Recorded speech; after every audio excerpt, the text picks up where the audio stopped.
I think I try to make my voice heard and get respect back, and it doesn't really happen.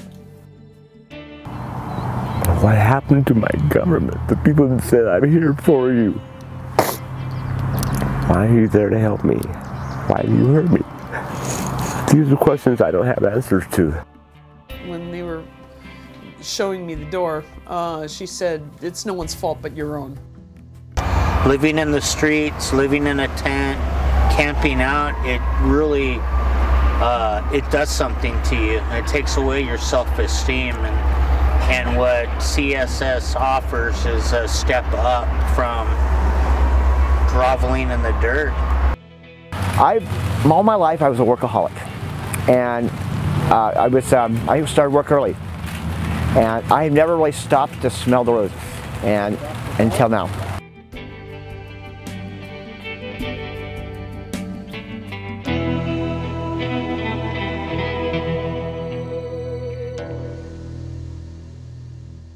You want me to start from the beginning? My mother was a drunk. My father went crazy because of the Navy.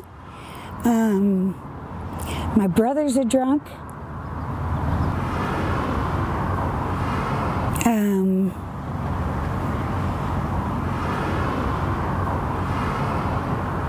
they went their way and I went mine. I never saw my mom. She was always locked up in her room. I didn't see my dad till I was like 35 or something. And I met him, but you know, by then we didn't mesh at all, you know, we weren't a family at all. So that took care of that. And then I went to Holland and stayed there for 10 years. Sold my part of the house, came over here to visit my friend, and you know, it all went away from there. It's been really, really rough. I was brutally attacked in a different city, beaten up, robbed, raped by a IV drug user. My parents told me, well, you know, don't worry about when he gets out of prison, because he'll probably, when they catch him, he'll go into prison and other people will kill him. Well, he hasn't so far, and I feel awful to feel like maybe that should be his fate, but in a way, not not completely awful. But no, I guess he's still alive and well. But he'll be very old when he gets out. There was no work, so I went into business for myself as a baker, small scale baker. And as you know, it takes about 2 or 3 years for more than that, 3 to 5 years for a small business to turn a profit. So about 2012, my mother suffered a heart attack and a mini stroke, and she was formally diagnosed with Alzheimer's, and my brother cut me off. So the family had been supporting me, but then there was that. And they cut me off. The business was not paying. It was paying for its bills. It was supporting itself, but it just wasn't supporting me. I wasn't drawing a paycheck, so I went on the street at 50. I finished high school. Spent 2 years down at University of Arizona. Moved back up. Started attending U of O, and it was about right at the start of my junior year where I was working at Jerry's Home Improvement Center, got an opportunity to become management there. So I did that. Later down the road, I worked for Jerry's for almost 10 years. Towards the end of that 10 years, well, it started about the middle, but it took me quite a few years. I got a bachelor's degree from Linfield College in their adult program.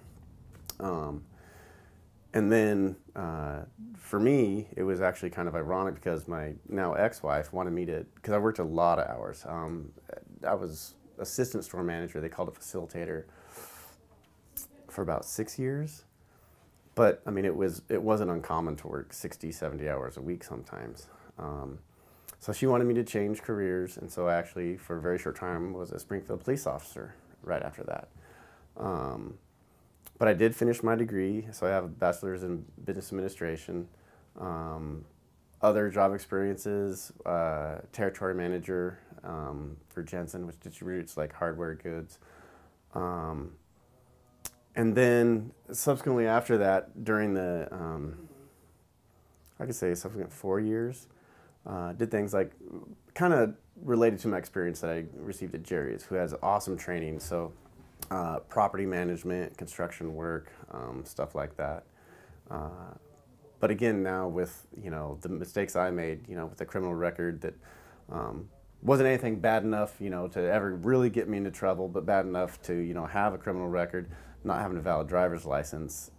The barriers to employment now are huge. It's actually really funny because if you go down to the, you know, WorkSource, if you use, you know, EugeneJobs.net or Career Builders, or Goodwill has a great job center down there as far as getting jobs. The jobs that like WorkSource or other places will send to me saying, yeah, you know, they're not feasible. I mean, as per my resume, that's great, but as soon as you fill out that you don't have a valid driver's license, you do have a criminal record, you know, it's not it's not a feasible job for me to get. So I grew up in a family that was mostly poor for much of my childhood. I was homeless 3 times by the time I was 4 that I know of.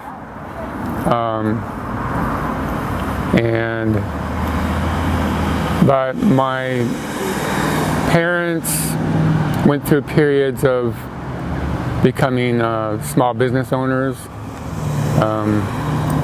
I was a very curious child, spent a lot of time outdoors. I would say that I was partially raised by nature because of it.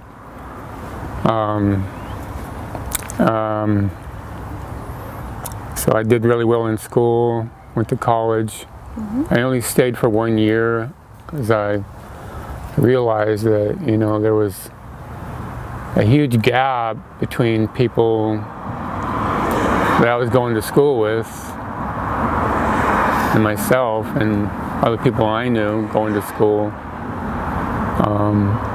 There was students from the San Francisco Bay Area, a large contingent from Southern California, and it was just, you know, a really kind of I was raised rural mostly, and there was too big of a difference between us. And I scored really high on the SAT.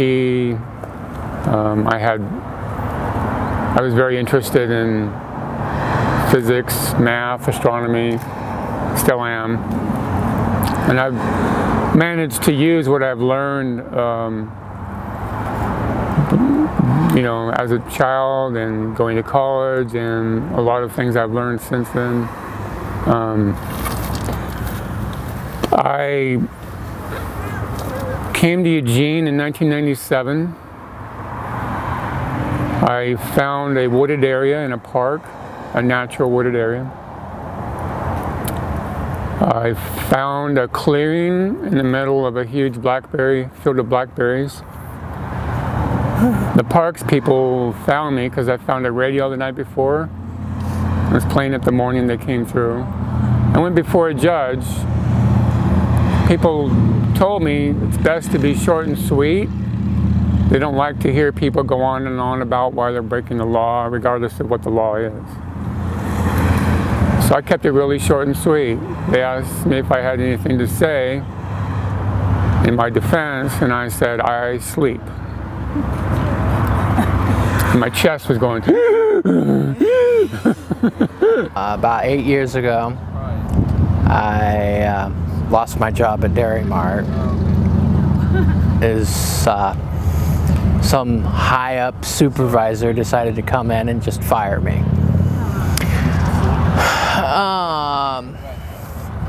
I haven't been able to find a job since. I was heavily in debt with student loans, no job, living with my sister, and actually that's how I'm living with my parents. But I got to this point to where I was almost giving up. I had to stop school to help take care of the situation. My sister was looking up for me to solve the problems of the family. I was not in a position to do so. Then my house burned down. I lost all and everything that my parents were for 57 years. That hurt a lot. It's still very painful. That is one of the reasons why I'm here. I did go back to the mission after that because I definitely didn't have any place to go. I wouldn't speak to my family for a while. Recently, we just reconnected. It was a niece that burnt. Well, in my mind, I thought she burned down the house, but it turned out to be an accident. But it was caused.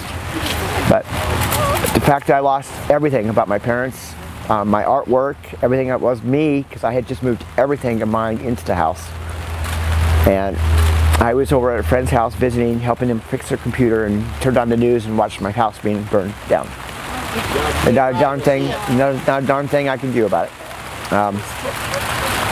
When that all happened, my sister moved back to her husband's place, and I moved to the mission. I had my daughter when I was 20. I enlisted the Army National Guard 3 years later after that to help support her because I had lost my job back in 2010. Graduate basic training in AIT. My MOS was 91 Bravo, which is a light wheeled vehicle mechanic. How I got here, pretty much during the time frame of me being in the service, I also got with a high school crush of mine. Spent 3 years with him. Unfortunately, he had manipulated his way into my life, got me addicted to methamphetamine, and for about 3 years I've been addicted to it. That's kind of how I got here, doing the running amok. But back in October 17th, not only did I get away from him, but I also got away from doing the drugs, got into the vets camp. A month later, I got myself into outpatient treatment over at Willamette Family. I'll be graduating from that on the 30th. So God brought me here, got down, found out that there's a whole different culture called homelessness. Coming from the flatlands in Nebraska, living on my grandparents and their parents and my parents' property, I never heard of nothing like that, man. I never heard of nothing like homelessness. And in fact, I'd never gone anywhere in my life to where I didn't have a destination and somewhere to be.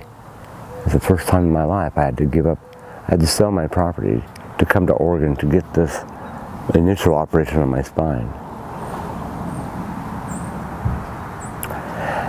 Yeah, homelessness.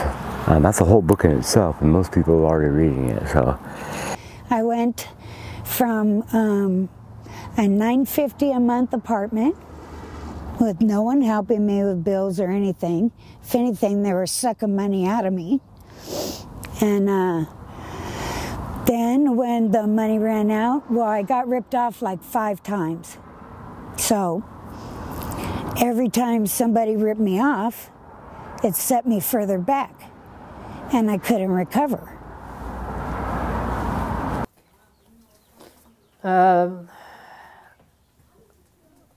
To people of all ages, especially older people that have money, I would say don't be so judgmental. Not all homeless people are the same. Not all of them are holding a sign on the street corner begging for money, which I used to consider doing.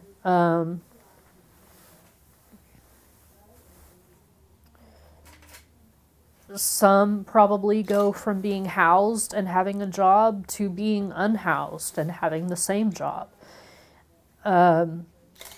Many of them are not lazy. Many of them are not unemployed. I have never had an alcohol or drug problem. This, you know, nothing I have ever needed to go to rehab for, nothing I've ever been charged with. I've never been caught with anything on me. I've never been caught being drunk in public or anything in public. It's probably the abuse, the high cost of rent and whatever mortgage, depression. And the other thing is we have to dispel this this stereotype that everyone is crazy, everyone's drunk, it's all their fault. To stop with this goddamn capitalistic pull yourself up by your bootstraps. Yeah, I did pull myself up. I tried to pull myself up by my bootstraps, but the goddamn boots were made in China, and the stitches came out. Just because I'm homeless doesn't mean I'm not an ordinary person. I notice that a lot of people have a tendency to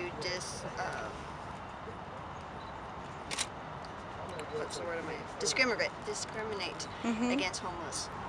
I'm just a normal person.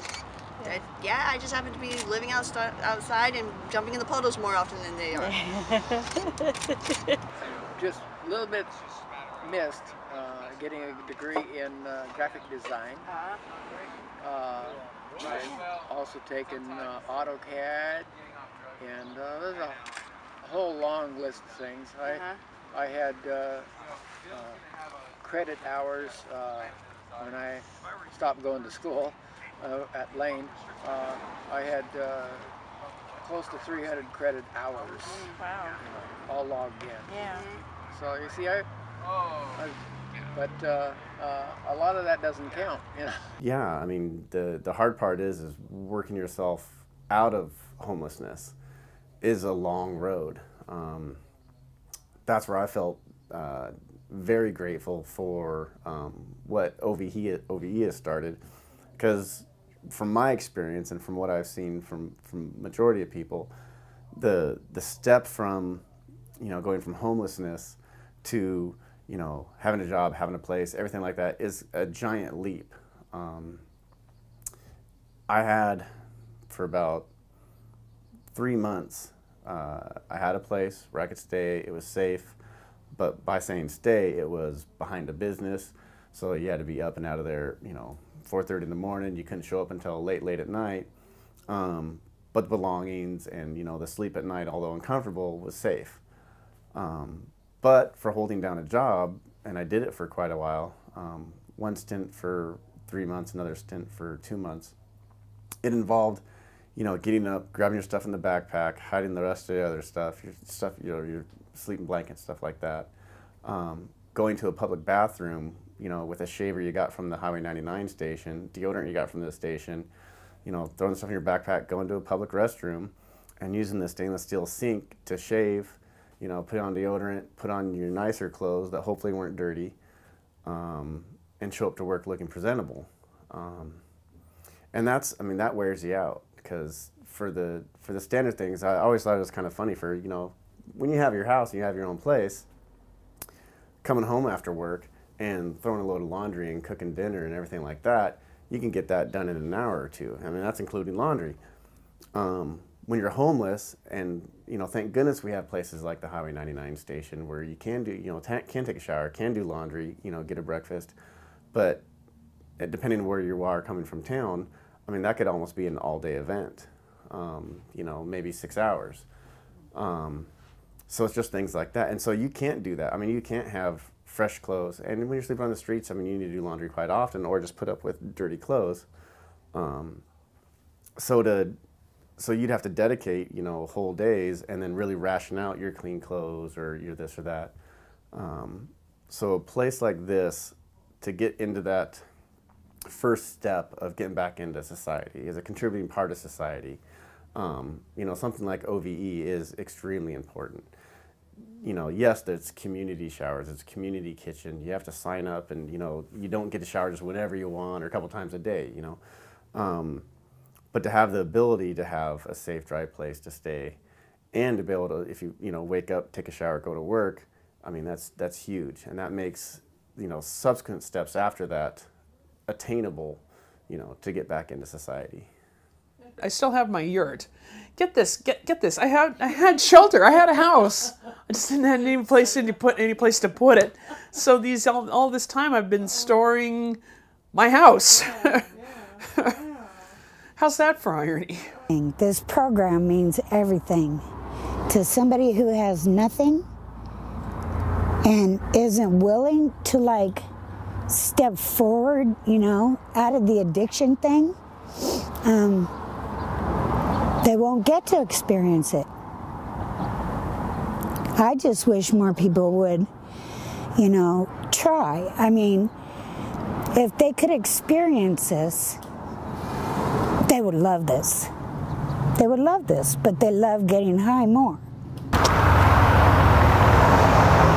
They've helped improve the quality of our life by not only providing a safe place to be, but instead of living on the ground, we have nice decks that we can set our tents up on. We have fresh water. We have a community shelter for cold nights. We have our own heating. They've provided porta potties. Often there's donations, so the donations provide shoes, jackets, mitts, beanies, food. To have food at any hour of the night is just a privilege all on its own, and we have that here. It might not be exactly what you want. It's no Burger King, but it's something to eat, and it's also healthy. Eric and everybody at the office are really interested in you and how they can help you, and that's just a benefit and security all on its own, to have real people that really care about you and want to help you improve the quality of your life. Where we come from in Maui, that's not available, and here it is, and it's just that's a blessing. That's a blessing to be able to have a resource that is willing to give you the opportunity to get back on your feet. When you tell somebody you're homeless, a lot of times you get like this, you get looked upon, and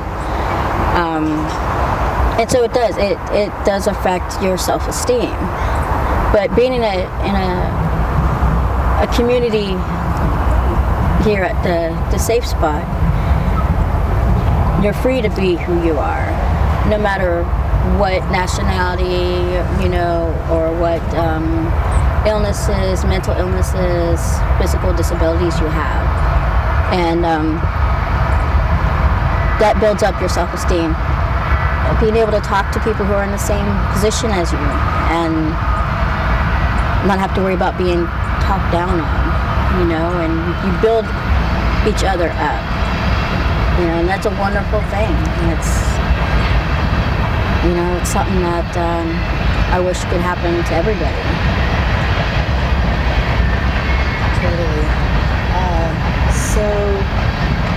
So what do you think is special about this particular model for taking care of people?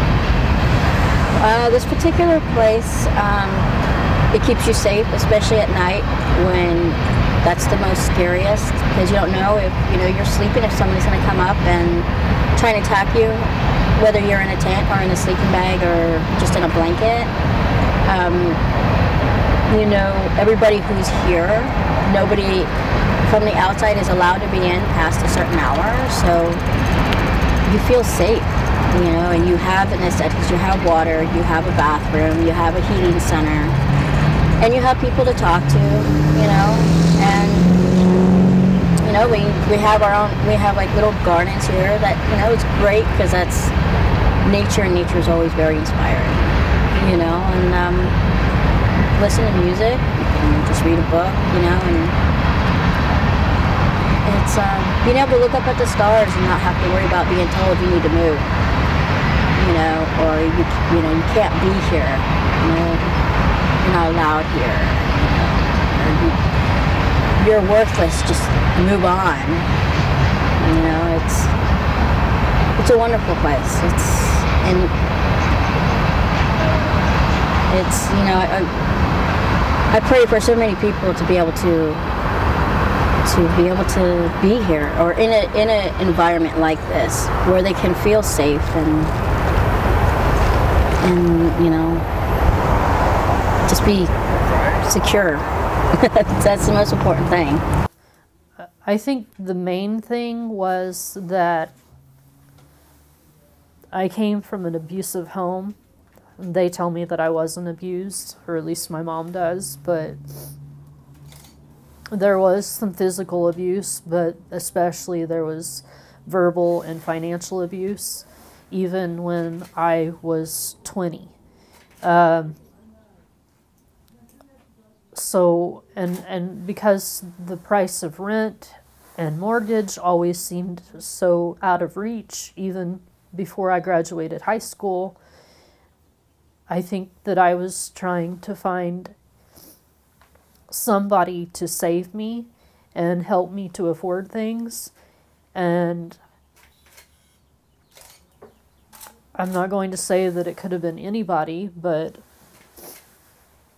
I was very, very desperate. Keep your faith. I would say keep your faith. Remember that there's always another path. The one that you are on may be a little clouded, and you might be in a fog, or there might be some obstacles, but keep looking for that path yeah, the yellow, I would say yellow brick road, but in most cases that's not the case, but don't let your demons get you. And the demons are out there, and you've got demons in every direction, and I have learned to not to find them and put them where they need to be. I haven't fully grieved over the loss of my family and all the personal belongings that I used to take for granted. I am one that gave it all to God, and if it wasn't for Jesus and God and the people, the churches around here have been really helpful. Unfortunately, they're not helping me get back on my feet. Came out here to get a farm, buy a farm, did farming, and it's been kind of rough, so we ended up out here at the vet camp, and then over here at the civilian part of the vet camp, or the civilian camp. We've been here a month and a half. Month and a half. Just found out from our work with the VA downtown, with the vet center and the VA HUD-VASH program, that we qualified for an apartment today, and so we found out that we might be moving in here very shortly. You know, we're all homeless equal amount. Yeah, there's a reason why we're all homeless. We've all got some issue. I mean, whether it be psychological, whether it be just being in a bad situation and you want to free yourself of it and get away from it.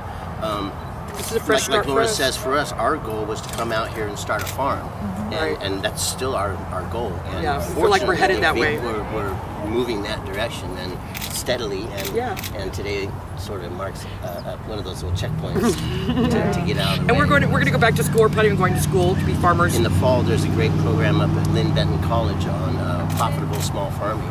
And that's really what we want to look into: alpacas and hops and bamboo and just some of the sustainable good mushrooms, stuff. Honey. You know, I would like to see a world where nobody is required to spend their whole life or a huge chunk of their life living someplace where it's hard to sleep. And you know what, homeless people, the one thing that nobody else has to do other than homeless people, we get to endure everything. All of the sound, all of the wind, all of the rain, all of the snow, all of the smells, all of the smog, all of the barometric pressure changes, all of the concrete, all of the bars, steel. All these things have an effect on your life, and if you entertain them at all times, it hurts you physically, mentally, and I believe spiritually, it hurts you. We get our SSI, so we're not really hating it too bad. Right. I keep our places together, and I take care of him and our place wherever we are. And I take care of myself. I go to my doctors and take care of myself and make sure that he's taken care of. We don't starve. We don't freeze. That's good. We stay clean. Yeah. The best we can. The best we can. Good. But it's kind of hard to do with no water out here. Yeah. Yeah. No shower, so. Part of the challenges to get back into housing is because they check credit reports all the time, and when you have bad credit, they don't want to help you. Because you have a stable environment, you know. You don't get to pick your roommates. You don't, you know, it's like living in an apartment complex. You can't pick your neighbors, anything like that. And you do have to interact with them because it's a community. You know, again, everything's shared except for your bedroom. But having that stability allows, at least in my position, you know, to pay off past debts, to pay, you know, everything off that I need to get my driver's license, to, you know, further, hopefully, what would be a career in, you know, a job field that's related to my experience. And I started that path a year ago, again, even though it was a lot harder, you know, waking up at 4 in the morning and, you know, showering, or not showering, but just shaving at a, you know, public bathroom. So here it's feasible. I mean, here it's feasible, you know, maybe in, you know, 6 months or a year to, you know, have, hopefully all, but maybe not all, you know, majority of stuff that's been holding me back, that have been barriers, taken care of, and back on the right track. I'm tired of the low living that I've done for the 3 years before I got with Hope, and went into recovery since leaving my ex. Almost 3 years, not quite 3. Yeah, I went through hell in my life. I've seen people die of ODs. First time I ever saw that happen, I was an 11-year-old kid. I've seen people killing each other on the streets. I've seen some of the worst humanity has to offer. And at the same time, I've seen some miracles that people have performed that you just wouldn't expect it. Like the strangest person who walk up and say, hey, you see you're young and you're on the street. You know? Do you need to eat something? Are you hungry? Do you need some new shoes? You know, and they'll take care of you. And I want to be able to pass that on someday. You know, I have money. I get $1,072 a month. I mean, and my apartment's not going to cost me that much, so I'll be able to live and support myself. You know, I'm just waiting. I'll be glad when the week's over with so I can move. I see people almost every day that I wonder if are homeless, and I wouldn't be surprised if maybe they're not. And then there's people who I probably wouldn't even think are homeless. And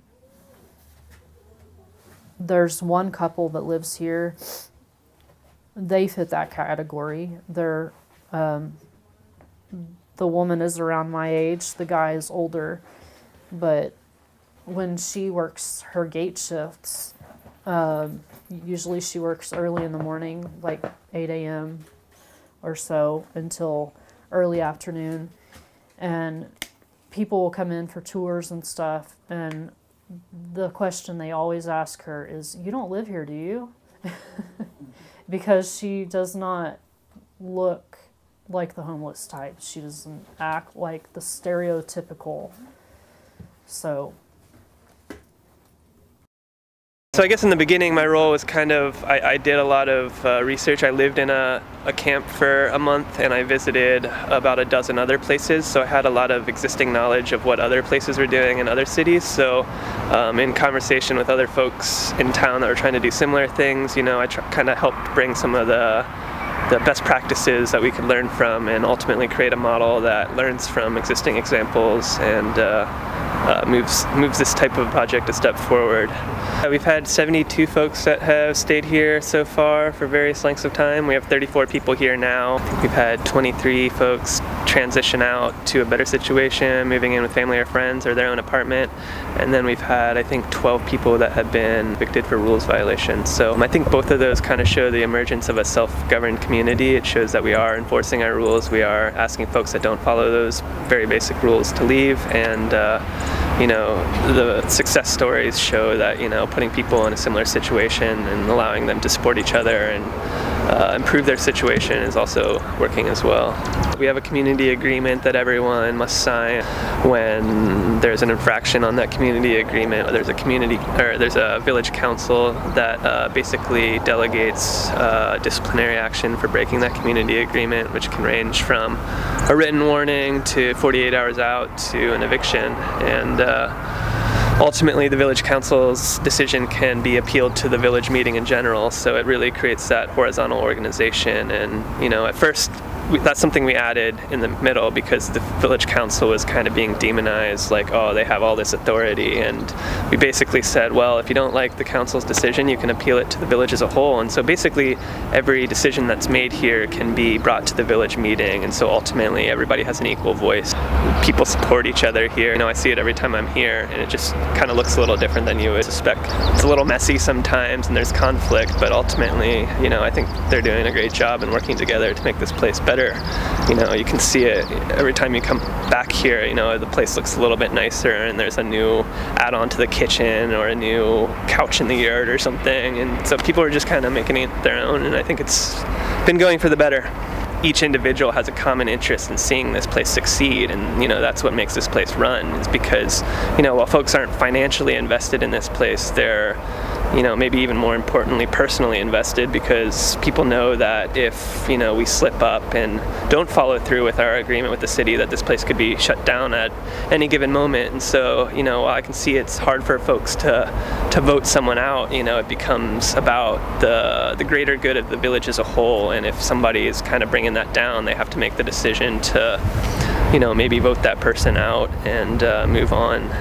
We've basically developed this place as people have lived here. At first, we just had porta potties and people were having to do laundry off-site. Since then, we've added the bathhouse. There's one structure which includes 2 bathrooms, a shower, and a laundry. So I think that 112 square foot facility in and of itself really dramatically improved the quality of life here. We also were first holding our meetings under a little tarp tent. Since then, we've gotten the 30-foot yurt, which is heated and has Wi-Fi, so it's kind of a nice place for people to hang out. And then we also have the kitchen, which is recently now stocked by Food for Lane County, so there's always a lot of great food in there that can be shared by the community. So we're taking people off the streets and giving them a more stable place to reside, but we're also connecting that with these amenities that kind of improve the quality of life for everyone. And I say for everyone, no, not just for the residents, but also for folks in the surrounding community, because we all know that leaving folks unhoused has quite a toll on the surrounding community and city services as well, so that when we can create places like this that are kind of self-contained and provide basically most of the things people need on site, you know, I think that can definitely reduce negative impacts on the rest of the city associated with homelessness. So obviously this isn't an end goal, but the difference between the street and a place like Opportunity Village is a far greater gap than from Opportunity Village to maybe a conventional apartment. And a lot of times we talk about structures and amenities. The most basic principles of home actually have very little to do with structure. You know, it's privacy, security, the ability to stay warm and dry. And beyond that, everything else becomes a little bit more convenient. We're really trying to cover a lot of the basics here in making the step from the street to Opportunity Village. Definitely returns a sense of agency to folks that are used to going unheard. They're used to services that are top-down oriented, where a service provider hands help down and they're the recipient. And I see it all the time when new residents come in. There's sort of this decompression period where folks are not used to being asked, well, what do you think about it? And at first they're like, oh, well, this is stupid, I don't want to go to these meetings. And then you can slowly see these people kind of become invested in the community and interested in the process. And a few months later, they'll be raising their hands in the most adamant position on, you know, on something at the meeting. So I think it definitely shifts people's perspective and ultimately turns folks that are, you know, otherwise homeless into advocates, if nothing else. I think a question that should come up, and that does come up, is, well, why don't people, you know, utilize the mission? And it's not that I'm against the mission, you know. I think maybe if I was homeless, I might actually go to the mission. But I can understand the fears and, you know, and the discomfort of sleeping in the same room with, you know, so many other people, and how easy it is to contract, you know, diseases, and how it actually be a setback. And then the other thing that I think can become enabling is being told what you're going to be doing all the time, rather than encouraging people to make their own decisions and having them figure out how they take care of themselves, but not have it be so regimented like how the mission does it. You know, everybody takes a shower at the same time, you know, as you form a big line, you get, you know, it's a different environment, and I think that environment can actually enable people to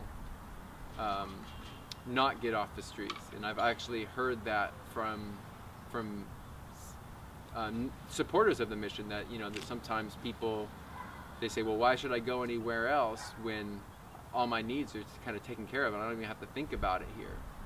So that's interesting about the rest stops, where we actually believe in creating, you know, the atmosphere, not making it too comfortable, making it a little comfortable but not too comfortable, because it's the drive to actually create stability for yourself. I mean, that's what keeps me going, is having a drive to get to a place that's a little bit more comfortable.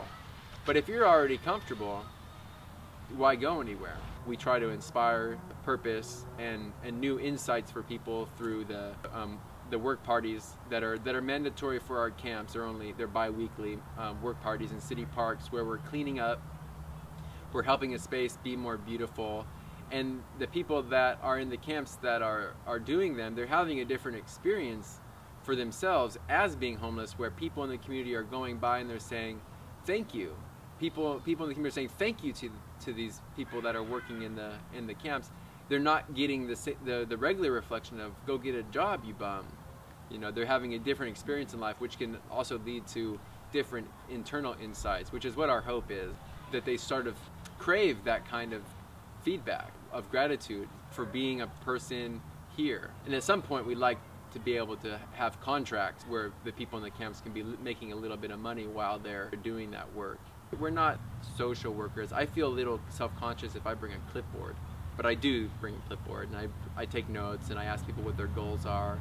It's more like motivational friendship, maybe maybe a term we could use. But I also banter with them. I sit there, I banter, and we banter with each other, and we have fun. And I think that kind of relationship helps build a little bit of trust, that I'm not treating them just as a number, as a quota that I have to meet to sort of impress onto HUD, on like HUD's quotas or whatever. We have a hut at Tamarack Wellness Center, and they house somebody there who has been chronically homeless, and that person has become not security but eyes on the facility there, and he just makes calls if he sees any suspicious activity. Before he moved in, they had lots of issues with break-ins at Tamarack, which is actually one of the reasons they got a hut, is to have a presence there, not to be security but to have a presence. And it was actually suggested by the Eugene Police Department that they look into getting a hut for that purpose, and it was the right fit for the person and their facility. So it's actually saved them money in the long run too, because they didn't have to hire full-time security to be there. They've actually given somebody a meaning in their life, a purpose in their life, and a small meaning like that will make somebody feel, they'll beam. This person now, they pay for them to have a cell phone, and he got his, they made him a birthday cake on his birthday, and they all sang him happy birthday. He's part of a community now. And I think that's what, you know, I think there's some Christ spirit in that, you know, where Christ was often with the poor and the afflicted, and in our society, the poor are sort of ostracized from large amounts of community, you know. So, you know, I think unintentionally they've probably kept somebody alive by giving them a family. Churches, you know, I don't see why every church in Eugene shouldn't have a few huts. I think if they've got fears, if churches have fears about having somebody who's homeless at their spot, then they should actually become more educated about who the homeless are. I feel like we live this life because it's just rewarding. It just fills our heart, you know, and that's what's missing in the world, is the work that fills the heart. It's just, that's not what the world is. And so if that feels good, it feels like the right thing to be doing. And it pushes my edges. I ride my edges a lot, you know, but it really keeps teaching me that I just need to be pushing those edges and be trusting that the people that are coming here are the right people that need the help that we're offering. And you know, I have to do a lot of self-care and praying and release work just to kind of keep going, because some days it's really rough. You know, the stories we hear a lot of really tragic stories every day. It's pretty intense, and I want to help every person that comes to the door. And I know that that's not possible, but the ones that keep coming back, those are the ones that really have the ability to want to improve their lives, and those are the people that we help. So it feels good, and it's scary sometimes, but it's okay.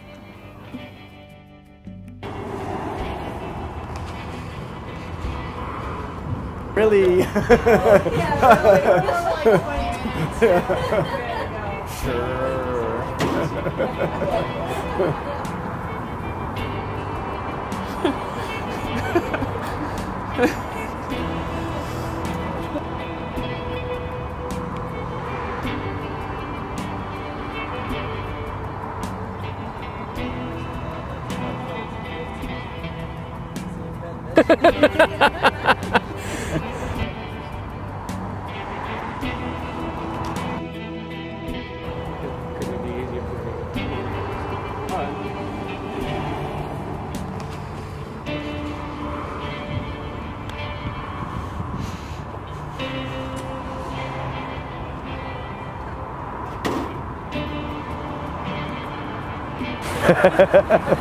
Thank you. You're very welcome. That was wonderful. Thank you.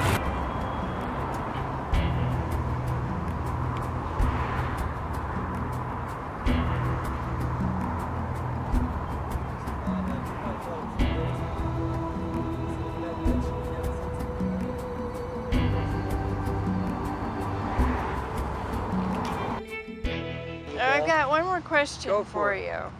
What would you suggest as a solution to help end the homeless situation? Homeless? Hire them.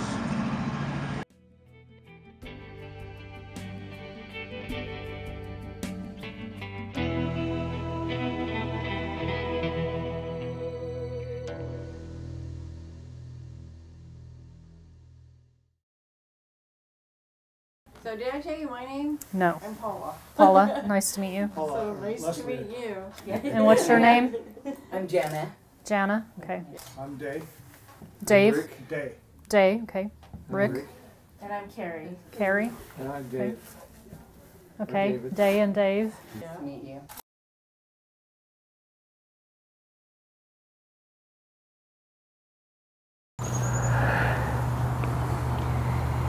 A lot of you know me. You know who I am out there. If you ever see this, you know who I am. Pass it on. Tell them be careful. Talk to your congressman. Go see whoever you need. Be the change. You've been sitting there all this time. After all this, you got the questions. Go find the answers and make them stand up for what they're responsible for. They're our government. We're their controllers.